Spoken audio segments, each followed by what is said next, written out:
Oi, pessoal, meu nome é Lavínia Cavalcante, eu sou advogada, mediadora e professora da Faculdade de Direito da Universidade Federal de Alagoas. E eu vim falar com vocês sobre guarda compartilhada. Eu vou pedir licença para poder, como a gente está no período de isolamento, vou falar de forma espontânea aqui do home office, então pode ser que algumas coisas aconteçam no decorrer da gravação e para a fluidez de todo o vídeo, eu não vou pará-lo. E eu vou começar, dentro da guarda compartilhada, eu vou começar com o próprio conceito. O conceito de guarda compartilhada está na Lei 11.698 de 2008, em seu artigo 1583, parágrafo 1º, que coloca o conceito de guarda compartilhada como sendo a responsabilização conjunta e o exercício de direitos e deveres do pai e da mãe que não viviam sob o mesmo teto, concernentes ao poder familiar dos filhos comuns. Então, na guarda compartilhada, os filhos decidem juntos sobre a vida da criança, onde ela mora, onde ela vai estudar, os dois decidem, o médico levam no médico, que muito provavelmente todos já sabem. Não se trata de muitas pessoas confundem com a guarda alternada, achando que na guarda compartilhada eles vão ficar uma semana na casa de um genitor e uma semana na casa de outro, quando de fato isso não acontece. Isso é outro tipo de guarda, isso é a guarda alternada, que inclusive não precisa nem ser semanal. Ela também pode ser quinzenal, ela pode ser mensal, mas a guarda compartilhada é a regra instituída e a ideia dela é que, na verdade, tudo seja compartilhado. Para isso, inclusive, é que se estimula tanto o diálogo e a boa convivência entre os pais desde 2008, né? Desde o momento dessa guarda. Tanto que em inúmeros casos em que os pais não se falam, não se dão bem, e o conflito ele tá numa espiral muito grande, não se recomenda a guarda compartilhada. Eu já cheguei a um ponto de verificar um conflito no qual as pessoas elas falavam através da agenda da escola do filho. Então, fica muito difícil tomar decisões das mais diversas ordens através da agenda da escola do filho, que vai ser vista pelos professores. Então, assim, a ideia da guarda compartilhada é que haja uma troca, que haja uma boa comunicação, certo? Bem, lógico que para isso precisa ter inteligência emocional, né? Mas isso é tema para outra aula. Bem, qual é a importância da convivência? Aliás, eu preciso mencionar para vocês que, por força do costume, eu posso até, quando me reportar à convivência, eu posso até mencionar o nome visita, mas é porque a gente está acostumado com esse termo. No entanto, há renomados doutrinadores que não recomendam a utilização desse termo visita depois do uso da guarda compartilhada, porque de fato, como a guarda é compartilhada, seria, na verdade, utilizar visita é como se a guarda fosse de um e o outro apenas visitasse, como era na guarda unilateral, né? Ou seja, que ele não possui um poder familiar, ele não possui poderes de tomar decisão sobre a vida do filho, ele apenas vê o filho ocasionalmente, esporadicamente. Como o Rodrigo da Cunha Pereira mesmo, ele não gosta da utilização desse termo. Mas para fins não didáticos, melhor, se por acaso escapar qualquer termo visita, eu quero que vocês compreendam aqui como o termo convivência, certo? Então, qual é a importância da convivência para os filhos? Obviamente que eles compartilham momentos com os pais que são muito bons. Por mais que haja uma grande litigiosidade entre os pais, com os filhos, normalmente é diferente, né? O pai, ele tem um grande papel, né? Normalmente ele é a força da vida. Então, ele tem um grande contributo na criação dos filhos, assim como a mãe, ela é a própria vida. Então, assim, não há como mensurar emocionalmente a importância de momentos com os dois. Obviamente que evita a ruptura de laços. Se não tiver a convivência com os filhos, vai haver uma ruptura de laços que é muito traumática e produz efeitos até o fim da vida daquele ser humano. A convivência também permite o pleno desenvolvimento da criança ou do adolescente, né? Ele emocionalmente vai se tornar mais forte e vai conseguir se desenvolver. Obviamente que cria um vínculo maior e é um direito tanto dos pais quanto dos filhos. E ele é um direito mencionado, inclusive, no ECA. Obviamente que a gente vai ver mais tarde que ele não é um direito absoluto. A gente vai estudar isso depois. Não é um direito absoluto, mas é um direito. Então, durante a convivência, os pais, eles aprendem a ser pais. Né? Isso é engraçado, porque isso só acontece durante a convivência. Se não houver convivência, os pais não conseguem aprender a ser pais. À distância, isso é difícil de acontecer, porque fica muito cômodo, certo? Bem, qual era a situação anterior? Quando eu digo anterior, é do início de março de 2020. Ou seja, de um mês atrás. Qual era a situação anterior da guarda compartilhada? Na verdade, não havia regras, não há regras no Código Civil até hoje. A maior parte é de acordos com uma certa tradição. Os acordos, na verdade, cada acordo é individual, com processos sigilosos e uma tradição jurisprudencial de convivência a cada 15 dias, certo? A cada 15 dias, nos fins de semana, e uma convivência livre durante a semana.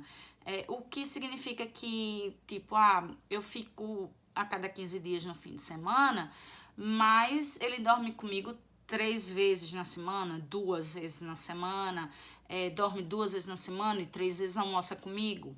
Enfim, cada família tem a sua dinâmica, tem a sua disponibilidade de tempo e recursos para o estabelecimento dos seus acordos, porque essa na verdade, esse é o, vamos dizer assim, o parâmetro que o Código Civil estabelece, disponibilidade de tempo e recursos. Bem, então, com o advento do Covid-19, continuou regendo, em tese, o acordo anterior.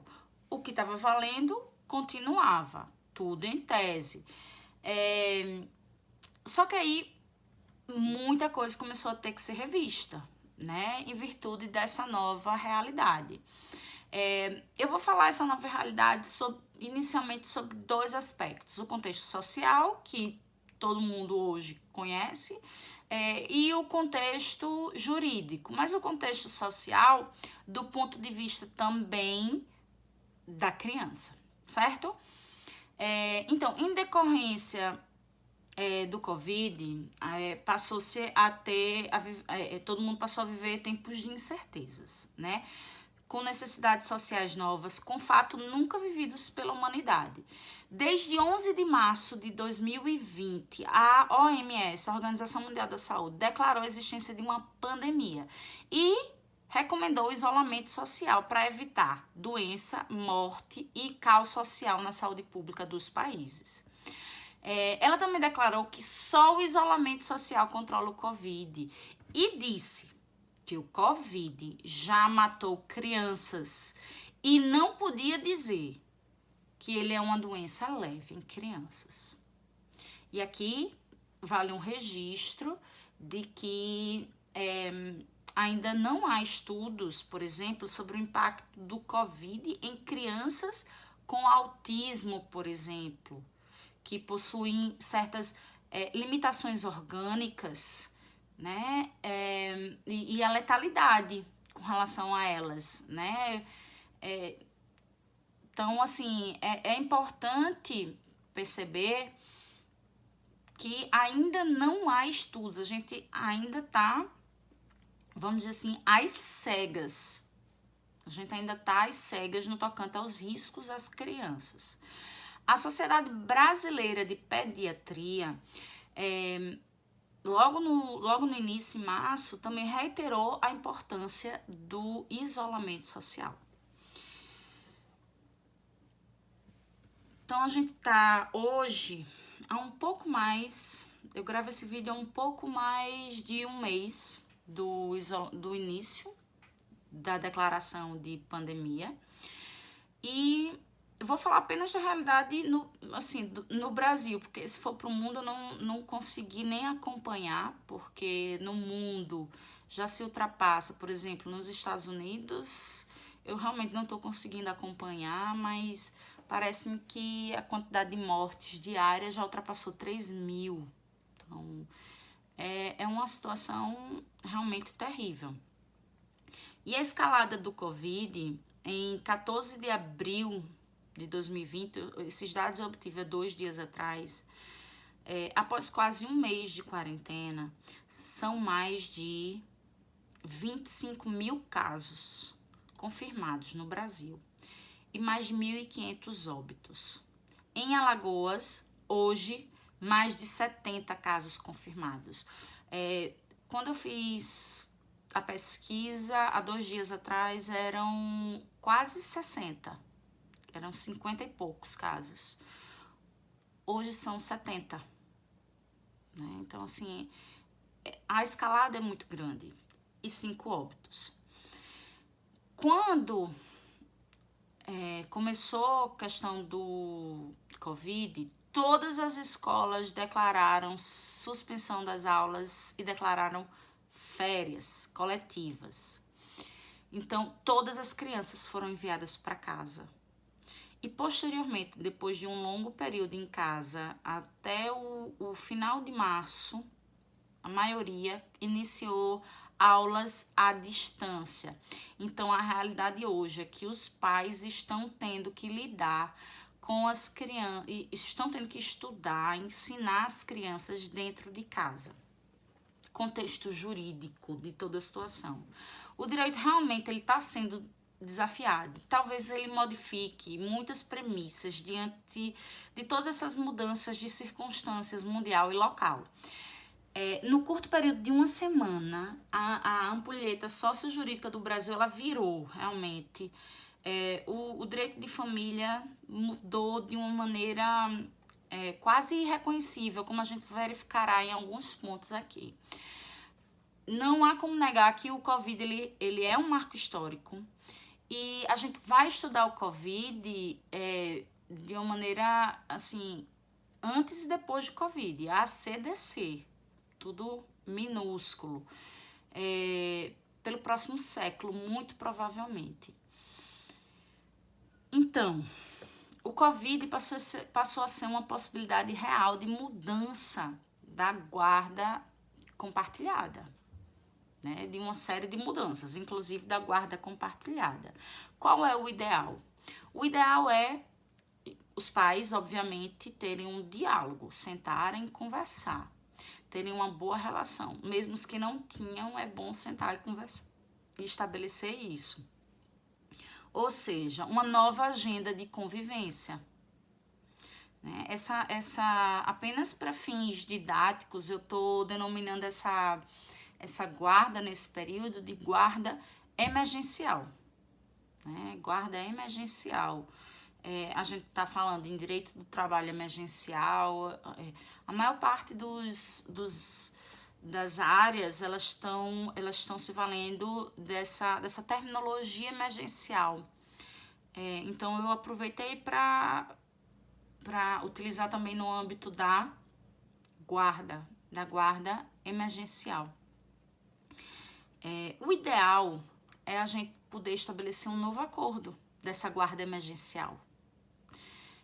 No início foi muito fácil, no período que as escolas decretaram férias, bem, isso já estava regulamentado no acordo normal, então vai ficar metade comigo, metade com você. Isso ficou bem fácil, mas à medida que as férias acabaram, as férias antecipadas acabaram das escolas e foram iniciadas as aulas à distância, iniciou-se também um problema de quem iria fazer isso. Muitos pais não estavam acostumados, quer dizer, ninguém estava acostumado com isso, na verdade. Ninguém estava acostumado com isso, nem pais, nem mães separados. Então, é necessário uma adaptação de todo mundo. Então, para que isso aconteça, o ideal é que haja um novo acordo entre as partes, para que elas negociem. Se possível, usem técnicas de negociação. Né? Usem técnicas de negociação, usem técnicas de negociação e mediação. De qualquer maneira, também é possível e foi possível utilizar nesse período algumas alternativas, como visitações virtuais, convivências virtuais. Então, a gente reclamava tanto antes que a gente estava presente fisicamente, mas ausente emocionalmente. Passou a ser o momento da gente poder estar presente, ausente fisicamente, mas presente emocionalmente. Ou seja, era possível os pais fazer videochamadas gratuitas por aplicativos para colocar o filho para dormir. Chamada de vídeo, colocando o filho para dormir, para rezar, para fazer exercícios, até para estudar com ele. Então, assim, não há, em tese, limitação para chamadas de vídeo, certo? Óbvio que a gente tomou conhecimento de uma decisão, se não me engano é do Rio de Janeiro, da convivência que foi regulamentada numa ação de regulamentação de visita, e é de visita mesmo a denominação, se não me engano é do Rio de Janeiro, no sentido de os filhos fazerem videochamadas com o pai ou a mãe, que já é idoso. E o juiz chegou a regulamentar tempo mínimo e máximo dessas videochamadas. E deve haver, nesse caso específico, algum tipo de justificativa. Mas o ideal é que não tenha regulamentado tempo mínimo e máximo para isso. É que sejam livres, né? Principalmente para os filhos, a depender da vontade, da disponibilidade de tempo, de vontade deles, né? Bem, há também uma situação, se não me engano, eu não me lembro aqui, se vocês botarem no Google, vocês vão achar. Casal volta a morar juntos após pandemia.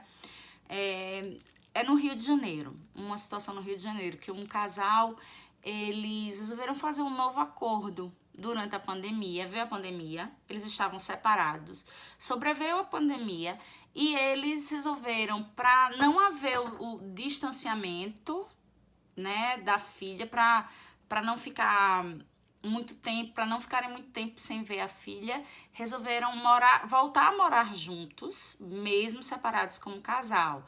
Eles até falaram que eles tiveram que se adaptar, teve alguns problemas no início, mas que eles voltaram a morar juntos em prol desse amor à filha. Então, esses novos acordos, quando a gente vai negociar, quando a gente vai usar a técnica de mediação, a gente tem que ter criatividade. Então, não podemos ter nenhum tipo de limitação, vamos ter criatividade, pensar fora da caixa, para ver quais são os acordos que melhor melhor se adequam à situação e que melhor produzem resultados ganha-ganha, onde todo mundo possa ganhar, principalmente a criança. Bem, se não houver acordo de maneira nenhuma, o que é que acontece? Aí realmente tem que judicializar, aí não tem para onde. O que eu inclusive não recomendo, porque a judicialização ela já está sendo grande, vai ser maior ainda depois da pandemia. A taxa de congestionamento do Poder Judiciário deve ir às alturas, porque tudo, como eu falei no começo, a ampulheta sociojurídica do Brasil virou. Então, muitas relações jurídicas serão discutidas judicialmente. Então, a saída nesse caso vai ser judicializar, mas a judicialização ela tem que ser realizada com uma justificativa plausível. Não basta o mero receio. Eu tô com medo. Não basta o mero receio, certo? Eu já tive clientes que me procuraram. Não, mas é porque eu tô com medo dele pegar. Sim, mas ele é doente? Não. Algumas perguntas, não, só tô com medo. Não, o medo por si só, ele não se justifica. Tem que haver um risco. E eu fiz uma categorização aqui do que eu inicialmente considero como necessário para objetivar a questão desse risco. Eu penso que o risco deve ser possível e desnecessário. Além disso, o risco ele tem que ser da criança ser contaminada ou de qualquer membro da rede de proteção da criança ser contaminado. Porque, a meu ver, quando a gente fala em Covid, quando a gente fala em coronavírus, em risco à criança, a gente não pode falar, e até em melhor interesse para a criança, a gente não pode falar só considerando a criança como um indivíduo, na individualidade dela. A gente tem que considerar a rede de proteção da criança. Porque de nada vai adiantar acabar esse período de pandemia e a criança está sem rede de proteção. Por exemplo, voltar para a escola, mas os pais voltarem para o trabalho, mas ela não tem mais os avós. Porque os avós faleceram. Porque ela, em algum momento, foi submetida a um risco desnecessário, né? Um risco possível e desnecessário, e contraiu coronavírus. Né? Então, e passou, e transmitiu para os avós. De repente, para ela não foi tão letal não, né? Não foi letal, não foi tão grave, mas para os avós foi letal. Então, isso pode dificultar a vida dela para o resto da vida. Então, a gente tem que pensar nesse risco de uma maneira ampla, lato sensu, certo? O risco, dentro dessa questão da possibilidade do risco, eu coloquei aqui algumas situações previamente pensadas, mas meramente exemplificativas, para que a gente possa examinar, que eu venho discutindo, na verdade, assim que começou a pandemia, eu comecei a discutir essas questões com vários professores de direito civil e, inclusive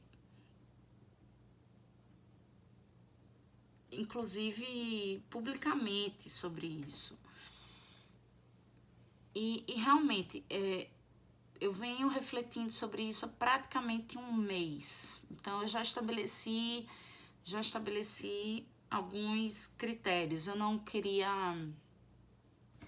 colocá-los antes, porque eu acho que é necessário, muito mais do que a gente tá colocando as coisas nas pressas, é necessário a gente escrever com maturidade. Então, venho refletindo por um mês para poder hoje colocar as coisas para vocês de uma maneira mais consolidada. Então, dentro desse risco possível e desnecessário, a guarda compartilhada, por exemplo, quando judicializada, ela poderia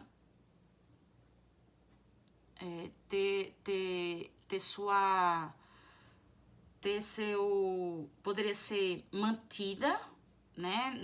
A criança a convivência poderia ser mantida com o genitor com quem ela estivesse e que apresentasse menores riscos para aquela criança. Nos casos em que essa criança fosse doente ou tivesse algum problema respiratório, de imunidade, em que algum dos pais estivesse trabalhando presencialmente, os que estão na linha de frente, não apenas médicos, mas enfermeiros, pessoal da limpeza, que esteja trabalhando na linha de frente, é necessário haver uma proteção para essa criança.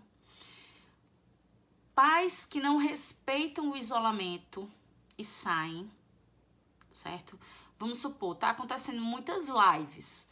Todo sábado tem uma live de um grande cantor. Aí a pessoa, em vez de assistir a live sozinha, porque a live foi feita para que ela assista sozinha na sua casa, ela vai para casa de alguém e vai confraternizar. Havendo prova disso, de que não há o respeito ao isolamento, é possível sim requerer que a guarda, que não haja a convivência com aquele genitor que não está respeitando. O genitor que viajou para o exterior, certo? O genitor que teve contato com suspeitos de estarem com coronavírus. Há ainda outras situações que não caracterizam que não caracterizam riscos possíveis, mas caracteriza risco desnecessário, como saídas constantes. Então, aquele esquema de convivência a cada 15 dias e a cada 3 vezes na semana que acontecia antes, hoje não se recomenda. Muito melhor seria passar, por exemplo, 15 dias ou 10 dias com cada genitor, sem sair de casa, né? Diante de todo o isolamento social. Além de tudo isso tudo a gente está falando de risco. Há ainda, para além do risco, situações de impossibilidade real de convivência, certo? Antes de eu partir para a impossibilidade, a gente está falando de situações em que um dos genitores se considera como aquele que melhor representa, que representa o melhor interesse da criança, certo? E ele briga, vamos dizer assim, briga por isso. Há situações, porém, em que o outro genitor reconhece isso e pede para aquele genitor, comodamente, ficar com a criança. E ele quer dividir, porque é muita sobrecarga, né? Eu tive a oportunidade de tirar... chegou meu conhecimento através das redes sociais esse tipo de situação E aí também é possível que seja regulamentado, porque você não pode simplesmente, sem esse risco plausível, porque esse risco possível e necessário, ele vale para os dois. Ah, não, eu tenho receio. Não, o receio, ele não vai impedir que o outro genitor também pegue a criança e divida as responsabilidades, porque lembra como a convivência é importante não haver ruptura dos laços? Tudo isso está dentro de um contexto maior do bem-estar da criança e do adolescente, certo? Então, voltando ao assunto da impossibilidade. É possível que haja, então, uma impossibilidade real. Vou mencionar a situação da impossibilidade de locomoção através de barreiras físicas. A gente tem conhecimento de municípios que realizaram barreiras físicas que impediam o trânsito, a locomoção de pessoas. Então, efetivamente, não havia essa possibilidade. Há ainda decretos, como no estado de Alagoas, decreto no sentido de proibir o transporte intermunicipal. Então, nesse tipo de situação, o ideal é tentar verificar alternativas e, para isso, novamente, como é importante o diálogo, como é importante a boa relação com outro cônjuge, ou, se não houver outra alternativa, esperar que essa impossibilidade cesse e tentar, não é uma questão matemática, entendam isso, tentar haver uma compensação daqueles dias, certo, gente? Bem, o que tem que ser levado em consideração é sempre o princípio do melhor interesse da criança e o princípio do bem-estar da criança, combinado com o da razoabilidade. Há inúmeras decisões. A maioria a gente não consegue ter acesso porque são decisões sigilosas, certo? Então, a maioria há centenas já de decisões por aí, mas a gente não consegue ter acesso porque são sigilosas. O Rodrigo da Cunha Pereira, ele chega a mencionar, ele tem um artigo, deixa eu ver onde é o artigo dele, no IBDFAN, no site do IBDFAN, e ele chega a mencionar isso do dia 25 de março. Pandemia do coronavírus, guarda compartilhada está entre desafios enfrentados no direito das famílias. E ele chega a mencionar que há centenas de decisões, mas a maioria, ele não usa esse termo, eu que estou colocando aqui, mas a maioria, ela, como é que eu posso colocar? Ela mantém o status quo, ou seja, mantém a criança com o genitor que ela estava quando tudo começou, certo? Isso é muito importante e ele explica por quê. Porque ficar sem contato físico com o filho por 1 ou 2 meses, por mais doloroso que seja, não mata ninguém. Mas o contrário, sim, pode matar. Então, ele vem mencionando que essa é a tendência do Poder Judiciário. É evitar, repare só, evitar o contato do pai ou da mãe, né, com o filho. Bem, a gente tem conhecimento que um dos primeiros casos, logo no início da pandemia, que decidiu a respeito da convivência, foi a situação de um pai que era piloto e acabava de vir da Colômbia e não aceitou acordo com a mãe da criança que tinha problemas respiratórios, convivia com idosos e ele insistiu para pegar a criança. E nesse caso a mãe entrou com um pedido liminar e conseguiu evitar que o pai pegasse a criança até cumprir o período de incubação do vírus, e aí só depois é que ele pôde pegar. Nessa decisão houve também a necessidade de que ela compensasse os dias que ele ficou afastado da criança, certo? Bem, antes a gente ainda vai falar sobre alienação parental e visitação assistida. E eu tô vendo que já tô com um tempinho, mas é importante explicar que tudo isso que eu tô falando também vai se aplicar aos filhos maiores incapazes, nos termos do artigo 1590, tá? Então, seguindo adiante, a alienação parental. Vê só, a gente tem... Eu achei muito interessante trabalhar sobre essa questão de alienação parental relacionado nessa época de pandemia. Por quê? Porque nos termos da lei, e aí vou dar um número só para vocês poderem pesquisar logo no Google aí, é 12.318 de 2010.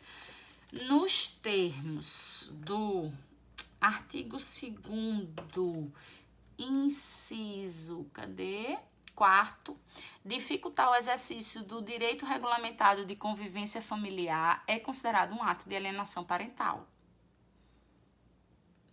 Então, repare, normalmente dificultar esse contato com outro cônjuge é alienação parental. Mas em tempos de coronavírus, a gente percebe que isso não vai acontecer.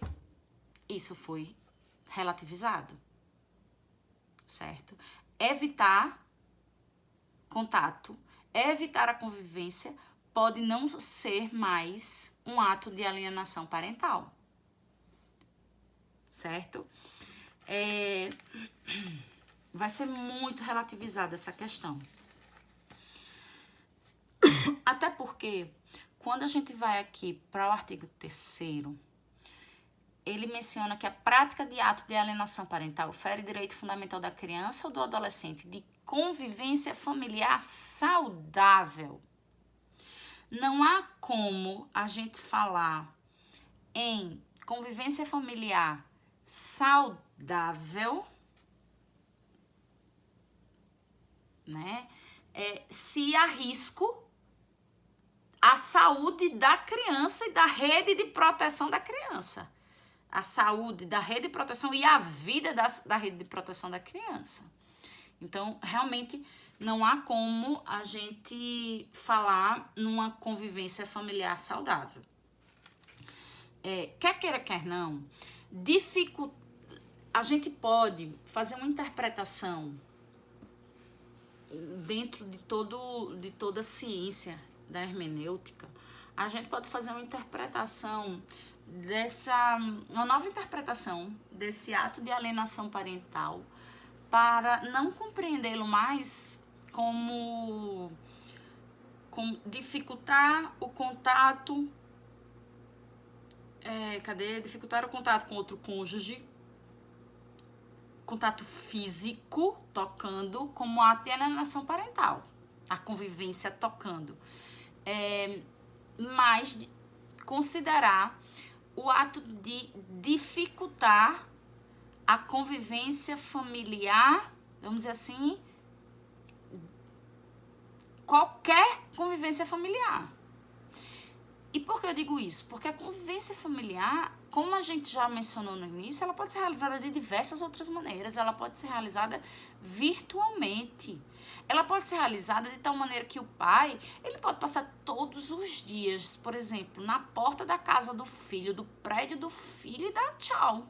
O filho na varanda, ele lá embaixo. Né? Então, isso não dificulta. Ligações de vídeo, jogos online, por exemplo, tem vários exemplos de jogos online que podem ser realizados. Criatividade não falta.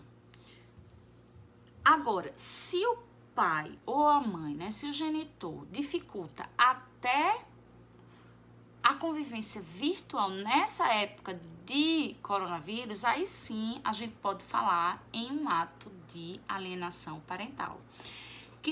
Eu queria, antes da gente seguir para a visitação assistida, queria fazer uma reflexão com vocês sobre a questão do ECA, quando ele fala O ECA, ele é muito incisivo sobre a questão da convivência, do direito da criança e do adolescente à convivência familiar e comunitária. Gente, a questão da convivência familiar e comunitária é um direito que agora a gente vai ter que rediscutir. Lembra quando eu falei que a gente virou a ampulheta sócio-jurídica do Brasil? Esse é um direito que talvez por alguns anos a gente vai ter que revê-lo, revisá-lo, para ver as limitações. Porque é um direito que a gente agora, e por alguns meses, não vai conseguir exercer. Muitas crianças estão com problemas exatamente porque não estão conseguindo conviver comunitariamente, né? Apesar disso ser um direito garantido no ECA. Bem, seguindo adiante, já para a gente poder finalizar essa aula, a gente tem a questão da visitação assistida.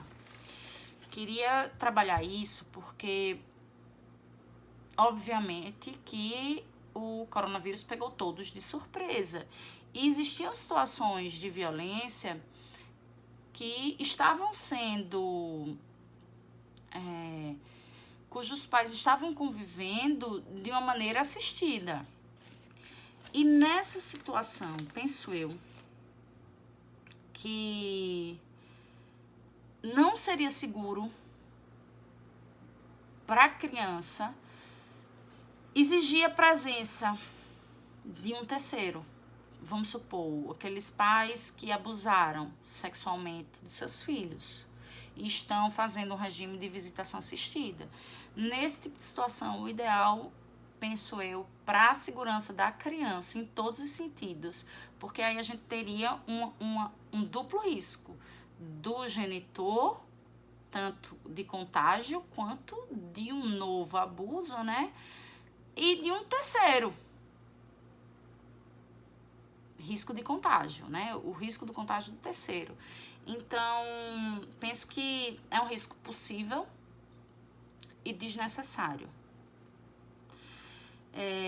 Também existe uma dificuldade maior para organizar esse terceiro, que não deve querer ser submetido a isso.